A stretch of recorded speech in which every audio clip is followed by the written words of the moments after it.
Good morning students, how are you? I hope you all are fine. This is Mridula Jangid, faculty of Shivjyoti educational group Kota. बच्चों, आज हम स्पर्श गद्य भाग का पाठ 3 पढ़ेंगे जिसका नाम है ततारा वामिरो कथा। लोक कथा पर आधारित ततारा वामिरो कथा दर्शाती है कि तलवार चाहे लकड़ी की ही क्यों ना हो, जर्जर रूढ़ियां जब बंधन बनकर जीवन को बोझिल कर देती है तब उन्हें तोड़ने के लिए लकड़ी की तलवार में भी धरती का सीना चीर डालने की शक्ति आ जाती है।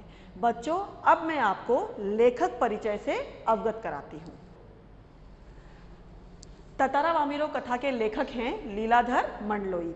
लीलाधर मंडलोई का जन्म 1954 को जन्माष्टमी के दिन छिंदवाड़ा जिले के एक छोटे से कस्बे गुड़ी में हुआ। उनकी शिक्षा दीक्षा भोपाल और रायपुर में हुई। उन्हें प्रसारण की उच्च शिक्षा के लिए 1987 में कॉमनवेल्थ रिलेशंस ट्रस्ट लंदन की ओर से आमंत्रित किया गया। 31 अक्टूबर 2013 को वे प्रसार भारती दूरदर्शन के महानिदेशक के पद से सेवानिवृत्त हुए हैं। लीलाधर मूलतः कवि हैं।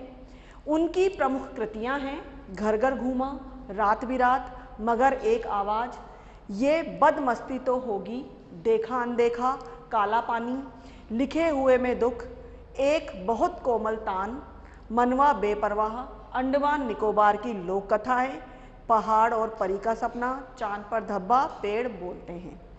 उनकी रचना कर्म के लिए उन्हें समय समय पर मध्य प्रदेश साहित्य परिषद के रामविलास शर्मा सम्मान, रजा सम्मान और वागेश्वरी पुरस्कार से सम्मानित किया गया है।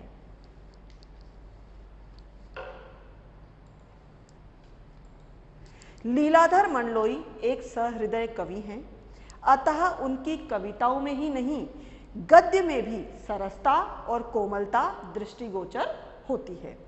उनके साहित्य में भी छत्तीसगढ़ अंचल की बोली की मिठास और वहाँ के जनजीवन का सजीव चित्रण मिलता है।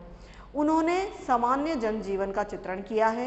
अंडमान निकोबार द्वीप में रहने वाली जनजातियों पर लिखा उनका साहित्य अपने आप में एक समाज शास्त्रीय अध्ययन है। लीलाधर मंडलोई जी की भाषा भावपूर्ण है। विषय के अनुकूल भाषा और शब्द प्रयोग में इन्हें महारत हासिल है। बच्चों, महारत का मतलब होता है निपुणता। प्रसंग के अनुकूल उतार चढ़ाव युक्त शब्द चयन उनकी विशेषता है। बच्चों, हम सबसे पहले इस पाठ की भूमिका के बारे में जानते हैं। किसी सभ्यता का ज्ञान उसकी लोक संस्कृति से होता है। लोक संस्कृति में उस धरती की माटी में रची बसी लोक कथाओं की सौंधी खुशबू भी मिली होती है। बच्चों, लोक कथाओं का मतलब होता है जन समाज में प्रचलित कथाएं। ये कथाएं जिस रूप में प्रसिद्ध होती है, आवश्यक नहीं कि ये उसी रूप में घटित हुई हों जिस रूप में वे प्रचलित हो, क्योंकि बच्चों आपने देखा है जो कथाएं हैं ये सदियों से चली आ रही होती हैं, तो इनमें पीढ़ी दर पीढ़ी कुछ कल्पनात्मक परिवर्तन भी हो सकते हैं। इसलिए ऐसा आवश्यक नहीं कि जिस तरह से हमें एक कथा सुनाई जा रही है ये बिल्कुल वैसी की वैसी ही पहले के समय में घटित हुई हो, लेकिन इन कथाओं में कोई ना कोई संदेश अवश्य निहित होता है। ऐसी ही एक कहानी का हम अध्ययन करेंगे जिसमें अंडमान निकोबार द्वीप समूह में व्याप्त विद्वेष की भावना को समाप्त करने के लिए एक युगल द्वारा किए गए आत्म बलिदान का वर्णन है। आइए पढ़ते हैं ततारा वामिरो कथा।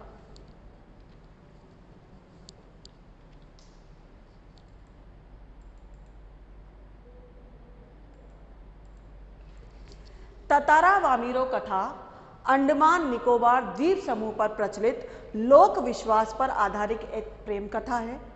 यहाँ लोगों का विश्वास है कि अंडमान का अंतिम द्वीप लिटिल अंडमान और निकोबार द्वीप समूह का पहला द्वीप कार निकोबार प्राचीन काल में जुड़े हुए थे, मतलब ये दोनों एक ही थे। इनके पृथक मतलब अलग होने के विषय में यहाँ एक कथा प्रचलित है जो इस प्रकार है। बच्चों, ऐसा माना जाता है कि पहले लिटिल अंडमान और कार निकोबार दोनों एक साथ जुड़े हुए थे, यहाँ पर जनजातियाँ निवास करती थी, लेकिन एक ऐसी कथा इनके बीच प्रचलित है जिससे पता चलता है कि ये दोनों पहले एक थे और बाद में ये दोनों विभक्त हो गए हैं। सदियों पहले यहाँ ततारा नाम का एक सुंदर और बलिष्ठ युवक रहता था। वह अत्यंत नेक व मददगार व्यक्ति था और सबकी सहायता करता था। उसके त्याग के कारण उसके गांव पासा के लोग ही नहीं बल्कि जो अन्य गांव के लोग हैं, जो समूचे द्वीप में जितने भी गांव थे, सभी लोग उसका बहुत आदर करते थे। उसे अपने उत्सवों में बुलाते थे, जो भी पर्व त्योहार आते थे उसमें उसे बहुत आदर के साथ आमंत्रित करते थे। लोग उसको अपना मानते थे क्योंकि वह सभी की सेवा करना अपना परम कर्तव्य समझता था। वह अपनी पारंपरिक पोशाक के साथ एक लकड़ी की तलवार भी धारण करता था। उसकी पारंपरिक पोशाक में रहता था और साथ में हमेशा उसके पास एक लकड़ी की तलवार होती थी, परंतु किसी ने भी उस तलवार का प्रयोग करते हुए उसे नहीं देखा था। लोगों का ऐसा मानना था कि उस तलवार में एक अद्भुत देवीय शक्ति है और इसी की वजह से वो इतने बहादुरी भरे कार्य कर पाता है। लेकिन लोगों ने उसे कभी इसका प्रयोग करते हुए नहीं देखा था, तो लोगों को ऐसा नहीं पता था, लेकिन लोगों को इसीलिए ऐसा विश्वास था और उन लोगों के बीच में वो तलवार एक विलक्षण रहस्य बनी हुई थी। परंतु लोगों का मानना था कि उसमें कोई अद्भुत शक्ति अवश्य है। एक शाम ततारा समुद्र के किनारे टहल रहा था। वह समुद्र के प्राकृतिक सौंदर्य को, जो वहाँ का नज़ारा था, उसको निहार रहा था क्योंकि पक्षी चहचहा रहे थे। सायकाल का समय था तो पक्षी अपने घरों में लौट रहे थे। सूरज जो था वो समुद्र के क्षितिज तले डूब रहा था और उसकी जो रोशनी थी वो रोशनी समुद्र पर पड़ रही थी, तो समुद्र का जो पानी था उसकी जो पानी की लहरें थी वो रंग बिरंगी नज़र आ रही थी। बहुत सुंदर वातावरण था और ततारा वहीं रेत पर बैठकर उस समुद्र को निहार रहा था। अचानक उसे एक मधुर गीत सुनाई देता है। गीत इतना मधुर था कि वह अपनी सुध-बुध खोने लगा। बच्चों, सुध-बुध खोने लगा मुहावरा है, इसका प्रयोग, इसका अर्थ होता है वो अपने होश आवाज खोने लगा, बिल्कुल उसमें मग्न हो गया। वह विवश सा उस दिशा में बढ़ने लगा। थोड़ी देर तक तो वो चुपचाप बैठा हुआ सुनता रहा, तभी एक लहर ने आकर उसका ध्यान भंग किया और फिर वह उसी दिशा में बढ़ चला जहाँ से उस गीत की ध्वनि सुनाई दे रही थी। जिधर से गीत की ध्वनि आ रही थी उसने देखा कि एक युवती समुद्र के सौंदर्य को निहारती हुई एक मधुर श्रृंगारी गीत गा रही है, मतलब कोई बहुत ही अच्छा प्रेम भरा गीत गा रही थी। तभी एक समुद्री लहर ने उसे भिगो दिया। जब वो गा रही थी तभी अचानक एक ऊंची लहर उठती है और वो उस युवती को भिगो देती है, जिसके कारण वह हड़बड़ाहट में अपना गाना भूल जाती है और उसका गीत रुक जाता है। अचानक वातावरण में ततारा का स्वर गूंजा। अचानक से पीछे से उसे एक युवक की आवाज आती है, तुमने इतना मधुर गीत क्यों रोक दिया? युवती ने प्रश्न किया। जब ततारा ने उसे पूछा कि तुमने अपना इतना मधुर गीत क्यों रोक दिया, क्योंकि ततारा अभी भी उसके उस मधुर गीत में इतना सम्मोहित था कि वह अभी भी अपनी सुध-बुध खोए हुए था और केवल उस गीत के ध्वनि ही उसके कानों में गूंज रही थी। तो जैसे ही वो गीत बंद होता है वह उस युवती से कहता है कि तुमने अपना इतना मधुर गीत क्यों रोक दिया। अचानक से अपने पीछे एक युवक को देखकर युवती सकपका जाती है, क्योंकि उसे पता ही नहीं था कि कोई युवक उसे इस तरह से देख रहा है। तो अचानक से सकपका जाती है और उससे प्रश्न करती है कि तुम कौन हो? अपने गांव के युवक के अतिरिक्त मैं किसी के भी प्रश्न का उत्तर देने के लिए बाध्य नहीं हूं। ततारा मानो बेसुध था, ततारा अभी भी होश में नहीं था। उसने युवती से पुनः गीत गाने के लिए कहा, क्योंकि अभी भी उसके कानों में उन्हीं गीत की ध्वनि गूंज रही थी और वो अभी उसी गीत में खोया हुआ था। तो उसने वापस वही प्रश्न किया। युवती से उसने फिर पूछा, युवती से कहा कि तुमने अपना गाना क्यों रोक दिया? युवती ने फिर उससे प्रश्न पूछा कि पहले तुम मुझे बताओ कि तुम कौन हो? लपाती गांव में तो मैंने तुम्हें पहले कभी नहीं देखा। तो इससे हमें पता चलता है कि जो वो युवती थी वो लपाती गांव की थी और जो ततारा है वो पासा गांव का था। दोनों अलग अलग गांव के थे। ततारा से जब उसने पूछा कि मैंने तुम्हें लपाती गांव में पहले कभी नहीं देखा, तब ततारा मानो सम्मोहित था। ततारा तब भी इतना सम्मोहित था कि उसने उस युवती का प्रश्न सुना ही नहीं और उसने पुनः गीत पूरा करने की विनती की। वो पुनः बार बार केवल वही प्रश्न दोहरा रहा था कि गीत पूरा करो, तुमने अपना इतना मधुर गीत क्यों रोक दिया? इसी बात से जो युवती थी वो बहुत ज़्यादा क्रोधित हो गई। अब उसे गुस्सा आ गया और उसने झुंझलाकर कहा, ढीठता की हद है। मैं जब से तुम्हारा परिचय पूछ रही हूँ और तुम एक ही राग अलाप रहे हो। राग अलापना यानी बार बार वही प्रश्न बार बार दोहरा रहे हो। गीत गाओ, आखिर क्यों? क्योंकि मैं तुम्हारे प्रश्नों के उत्तर देने के लिए बाध्य नहीं हूं, मैं केवल अपने गांव के युवक के प्रश्नों का उत्तर देने के लिए ही बाध्य हूं। अब ततारा को मानो होश आया, जब वो युवती इतना झुंझलाकर उसके ऊपर बोली तो उसको थोड़ा सा होश आया। अब उसे तो अपनी गलती का एहसास हुआ। उसने युवती से माफ़ी मांगी और माफ़ी मांगते हुए कहा कि मुझे क्षमा कर दो, मैं जीवन में पहली बार इस तरह से विचलित हुआ हूँ।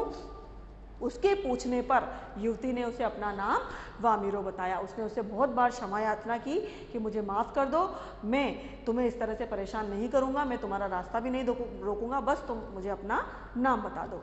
तब युवती ने उसे अपना नाम बताया वामीरो। ततारा ने उससे अगले दिन वापस आने की याचना की कि तुम मुझसे कल वापस मिलने आना। अनमने मन से वामीरो ने ना कह दिया। अनमने मन से मतलब बिना मन के उसने ना कह दिया। ततारा ने कहा, जब वामीरो जाने लगी, वो वापस अपने गांव की तरफ दौड़ पड़ती है। वो दौड़ती रहती है और पीछे से ततारा चिल्लाकर बोलता है कि वामीरो, मेरा नाम ततारा है, कल मैं यहीं पर तुम्हारी प्रतीक्षा करूंगा। वामीरो भागती हुई अपने घर चली गई, वो रुकी नहीं और वो सीधी अपने घर चली जाती है। घर पहुंचकर भी वामीरो ततारा के प्रभाव से छूटने के लिए छटपटाती रहती है। मतलब वो बार बार ये प्रयास करती है कि ततारा जो उसके साथ घटना हुई है, ततारा के बारे में जो उसने सुन रखा है, तो ततारा के जो विचार है उसे अपने मन से निकाल दे। लेकिन वो बहुत प्रयास करती है, लेकिन बार बार ततारा के विचार, वही विचार उसके मन में वापस आ जाते हैं। वो चाह कर भी ततारा के विषय में सोचने से अपने आप को नहीं रोक पाती है। ततारा का याचना भरा चेहरा उसकी आंखों के सामने आ जाता है। बार बार उसका चेहरा उसकी आंखों के सामने घूमने लगता है। उसने ततारा के विषय में जो कुछ सुन रखा था, उसने ततारा के विषय में सुन रखा था कि वो बहुत ही बहादुर है, शक्तिशाली है, बहुत ही पराक्रमी है, बहुत अच्छे बहुत ही बड़े बड़े कारनामे वो करता है। लेकिन जब वो ततारा को उसने देखा तो ततारा उससे बिल्कुल विपरीत उसे लगा।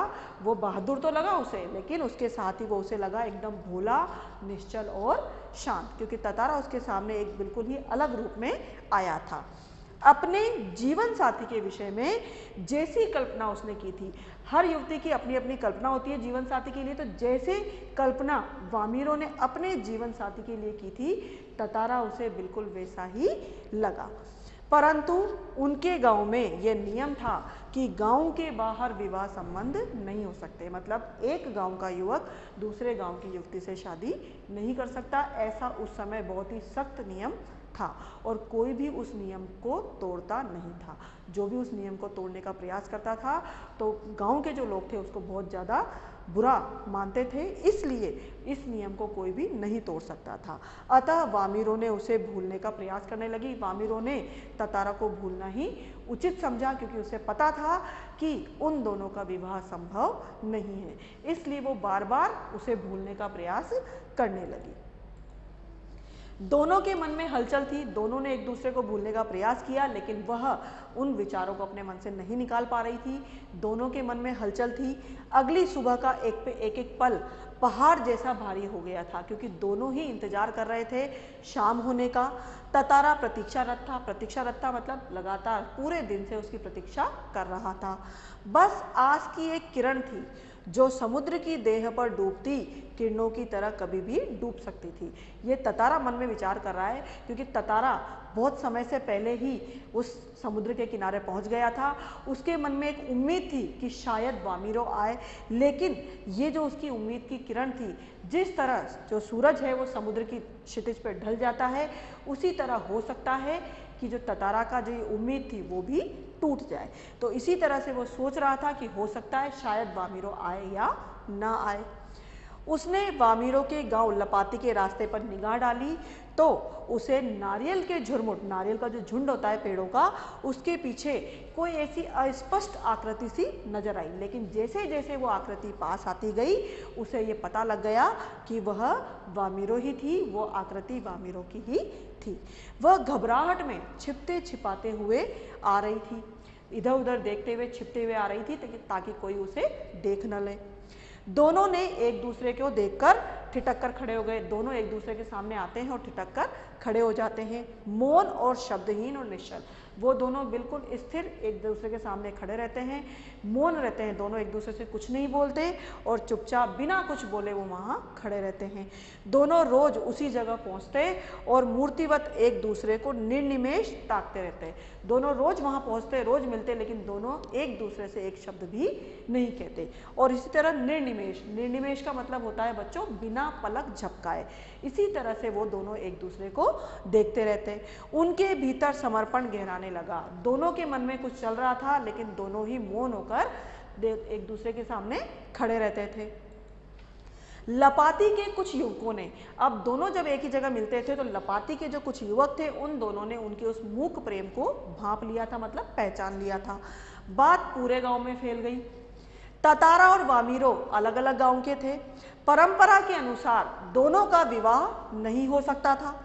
लोगों ने उन्हें बहुत समझाया, परंतु वे उसी प्रकार समुद्र तट पर मिलते रहे। लोगों ने बहुत उन्हें समझाया कि तुम दोनों का विवाह संभव नहीं है, ये हमारी परंपरा के विरुद्ध है, लेकिन दोनों अपनी अपनी बात पर अड़िग रहे और उसी तरह से दोनों मिलते रहे। कुछ समय बाद पासा गांव में पशु पर्व का आयोजन हुआ।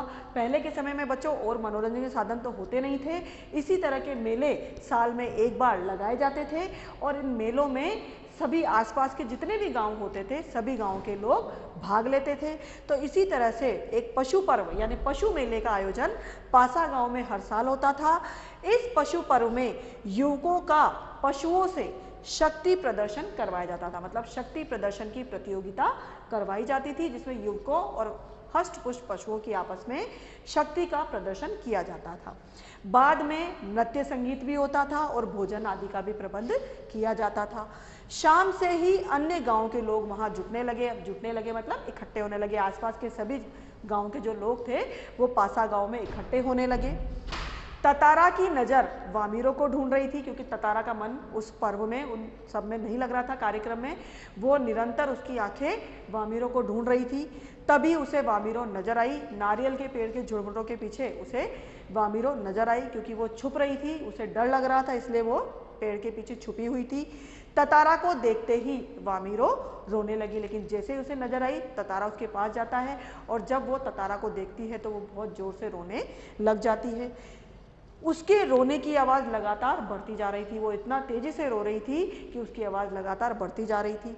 ततारा किंग कर्तव्य विमूढ़ सा खड़ा था। किंग कर्तव्य विमूढ़ का मतलब होता है बच्चों क्या करे और क्या न करे, ऐसी स्थिति में वो फंसा हुआ था, क्योंकि न तो वो इस विवाह की जो निषेध परंपरा थी, जो रोक लगी हुई थी, न तो इसको वो सही कर सकता था और न ही वो वामीरो को समझा सकता था। इसलिए वो बहुत ही अजीब स्थिति में था। उसे समझ में नहीं आ रहा था कि उसे क्या करना चाहिए। वामीरो की आवाज़ सुनकर उसकी माँ वहाँ आ गई। जब उसने वामीरो की आवाज़ सुनी उसकी माँ ने, तो वो वहाँ आ गई और उन्होंने जब ततारा और वामीरो को इस तरह सभी गांव वालों के सामने देखा तो उन्हें बहुत गुस्सा आया। उन्हें लगा कि ये उनका अपमान है। उसने ततारा को बहुत भला बुरा कहा, क्योंकि उसे ऐसा लगा कि सभी गाँव के सामने, सभी गाँव वालों के सामने इस प्रकार की स्थिति उन्हें बहुत ही अपमानजनक महसूस होती है और वह ततारा को बहुत भला बुरा सुनाने लगती है। इसी बीच गांव के अन्य लोग भी वहां पहुंच जाते हैं और वामीरो की मां लगातार ततारा का अपमान करती रहती है और सभी जो गांव के लोग थे, जो गांव के लोग थे, वो भी ततारा के विरुद्ध आवाज उठाने लग जाते हैं और यह स्थिति ततारा के लिए असहनीय हो जाती है। वह इस चीज को सहन नहीं कर पाता। शोभ से भरकर, शोभ मतलब उसे दुख आ जाता, दुख भी बहुत होता है उसे, साथ में उसे क्रोध भी आता है। उस क्रोध को वो सहन नहीं कर पाता और शोभ से भरकर उसने अपनी तलवार को शक्ति भरकर, तलवार में शक्ति भरकर उसे धरती में घोंप देता है।